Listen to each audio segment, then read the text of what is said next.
Bowman here from BWOne.com and Thunder Reed from BorderWork.com. This is the Tech Shout-Out. And in this episode of the Tech Shout-Out, we're going to talk about Microsoft Windows Phone 7 series. So the first thing is, Microsoft literally has changed the OS completely from the ground up. Oh, it's completely cut away from the original Windows Mobile. They've gone a whole different direction now.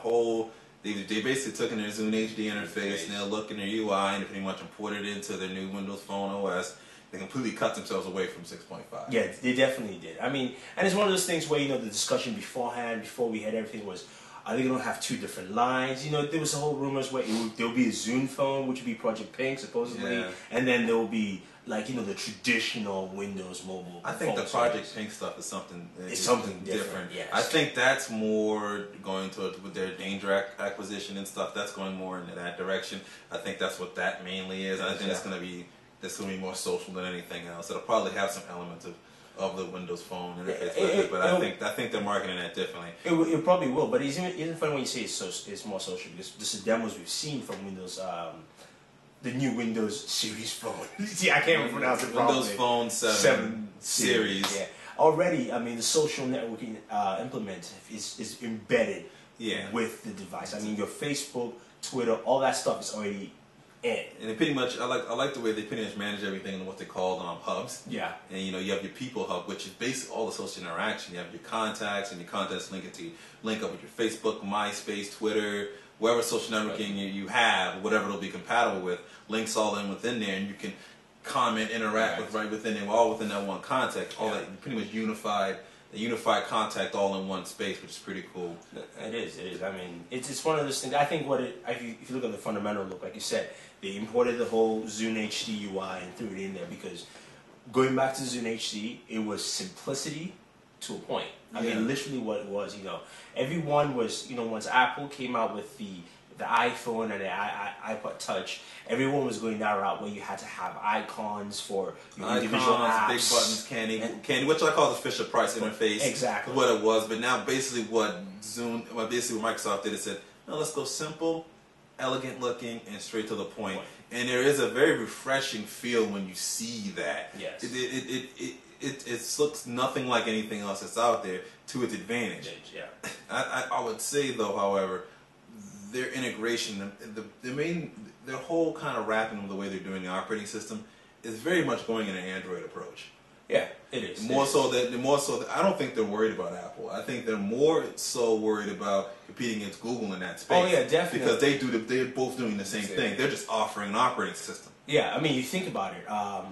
I believe today Gizmodo had a chart. I can't remember it off, but you can probably check it out in Gizmodo. They had a chart of the downfall of Windows Mobile in the smartphone market. And if you look at the chart, I think it started from 2002.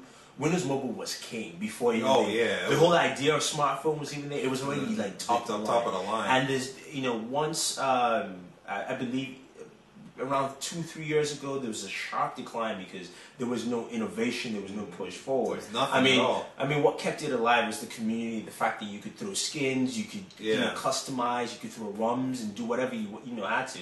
But then Android came in its own version of customization, which made it easier for people who were not as tech savvy. Yeah. And you could do the same things too, which hurt Microsoft, which is why they had to just change everything. And they have that panel interface in there that's supposedly customizable by the user. Yeah. But it's the first set of Windows phones aren't going to be able to go outside of that box.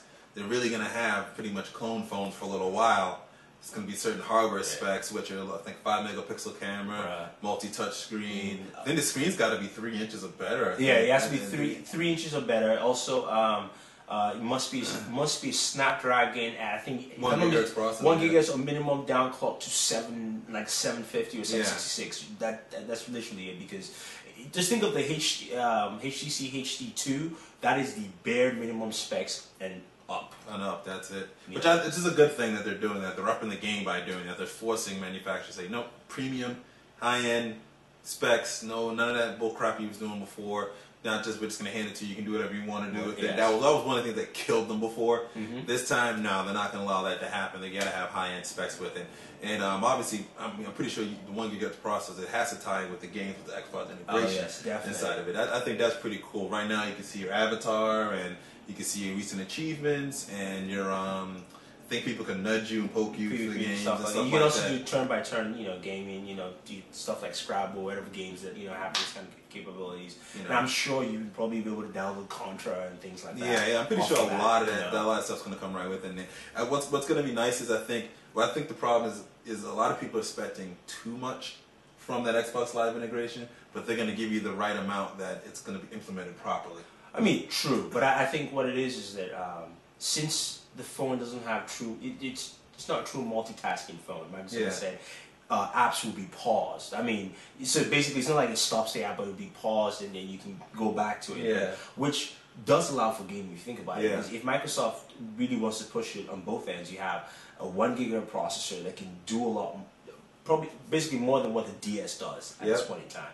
So literally you can make that basically the Xbox, the X-Boy, or and all that kind of stuff. Yeah, definitely. So that I think it's the best way for them to get into the gaming market than anything else. I mean, the handheld gaming market. Yeah, definitely the best way to go about doing it. And not just gaming, but to also have the business side productivity. You're basically getting a revamped version of Office inside of it. It's going to be SharePoint within it as well. And the way they made Outlook look now is absolutely beautiful. Before we even just go to Outlook, I like the fact that, think about it, it is Office, and I'm saying full-fledged Office, which means there'll be only 2 devices that I know, aka Nokia N900, we can do Office, and Windows phone. That's pretty much it. I mean, literally, this is not even think about it. The iPad gives you little minimized nudges of iWork and stuff. Not a full-fledged version. This is gonna have a full-fledged version of it, but they're gonna give you a full-fledged version mobilized so that it works well on the mobile platform. But you're not going to feel like you're getting skimped down on a lot of features. You're going to be able to work actually within it, which is pretty cool.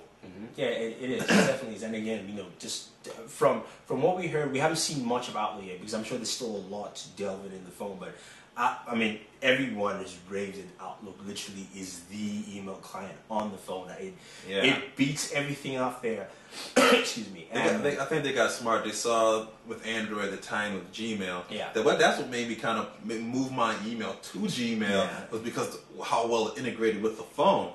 I wanted that tight integration. That's why when I was using Windows Mobile, I had an Exchange server because I wanted that tight integration. And I'm looking at that like, geez, I might want to go back to that. Like that just looks I know. Yeah, we were talking about that. So like, I will definitely get the phone. I mean, I have to switch between my Android phone and this. I mean, they won't get dual booting. They're already dual booting Android and Windows Mobile. Yeah, exactly. Most likely we'll get dual booting with Windows Phone 7 and Android 2.1 or or in the future versions of it. And also, you think about it. Also, Microsoft is doing a lot of stuff with cloud. Also with the phone. I believe there was also a demo with CNN. We one of the CNN guys because I've noticed there's a lot of things this phone can do that they've actually had to compartmentalize all the different demos with different press sites. But one of the things they did was they're talking about how now your say your pictures, for instance, not just the fact that you can store them in account, but you can actually run them continuously off your system without any sort of delay in integration. So things don't very taking the idea from Android. I'm liking that they're doing that. They're going in that direction of thinking like it needs to be a seamless experience. You need to be able to get everything on demand the second that you have it. You want all your pictures, you want all your emails, you just want it right there. It doesn't have to be on the device. It just needs to be accessible to it, and you're using the data connection to do that, which I think is great. But other than that, it's just there's a whole lot we got from Windows Phone, and then there's not a whole lot we got from Windows Phone just yet. So it's going to be interesting to see what more rolls out. But I obviously want to know what you think, so you can post a comment on this video. You can go over to BWOne.com or borderwork.com. You can start a discussion up there. You can post a video response here, and we definitely love to see that. Love to hear your thoughts. So this is Bowman from BWOne.com and Thundery from borderwork.com. Remind you to follow us on Twitter at twitter.com/BWOne.com. He's borderwork.com. Subscribe to our RSS feed. Subscribe to the YouTube page. Just click the yellow buttons. And always remember to live your tech world in high definition. And always enjoy your entertainment.